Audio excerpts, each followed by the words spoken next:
neither a guitar nor the truth, and my prop master forgot the beautiful unicorn horn that was going to double as a string for my head. So I don't have that. You'll have to do with the cool tights.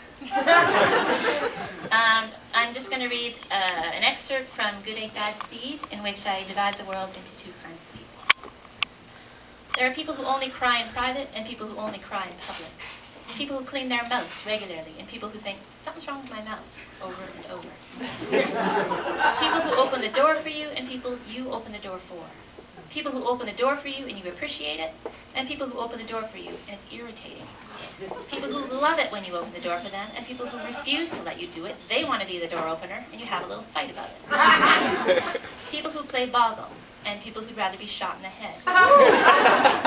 You like an epiphany, or you like a surprise. You are a binary thinker, or you are and you aren't. You say you basically dismantle 500 years of Western metaphysics in one fell swoop, or you nap under a leaf's lip. You think Modigliani painted nipples too small, or you think Emily Carr painted trees too big. Mangoes aren't worth the hairs in your teeth, or they are. Terror of disorder keeps you up at night, or terror of order does. You have a way with animals, or squirrels smell your fear and attack. You'd like to be cremated because you believe in ethereal reincarnation rather than bodily resurrection.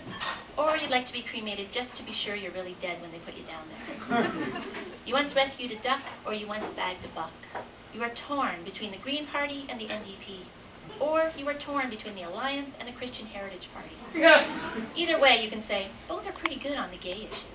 You flex your back, or you flick your bick. You think you're too flat in the bazooms, or too fat in the caboose. You're always a bridesmaid, never a bride. Or you're always a bride and don't have bridesmaids because you pissed off all your friends by marrying their husbands. People think you are a good egg or a bad seed, a free spirit or a freeloader. You get Gloria Steinem and Gertrude Stein mixed up. Or you get the Bangles and the Go-Go's mixed up. Or Orson Welles, H.G. Wells, and George Orwell. You think a pap smear involves the Vatican somehow. Or you have an apron that says Barbie Cutie, and you wear it. When you see a flag at half-mast, you worry another former Prime Minister has died, or you worry another Ramon has died.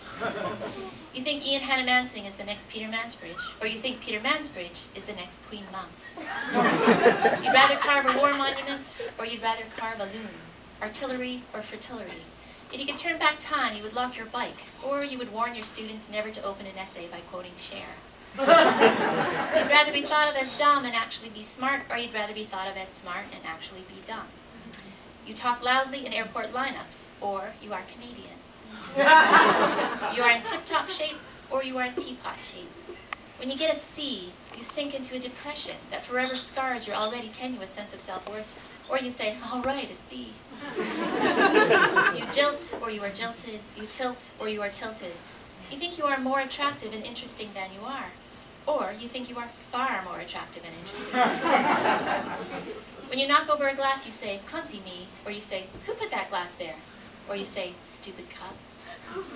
If you were a figure in a surrealist painting, you'd be propped up, or there'd be a hole through you. You mark the passing of each year with a new piercing, or you go to the jeweler's at the mall once, at 18, your clammy hand shaking the jittery paw of the girl who will use the stud gun for the first time.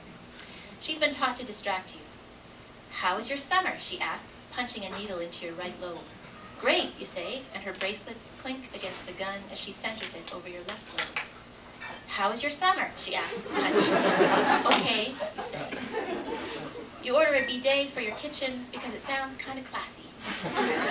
Or you say no to a Bodo because it sounds kind of dirty. When your women's studies professor says the course will, quote, not be about man-hating, end quote, you feel more comfortable, or you're kind of disappointed.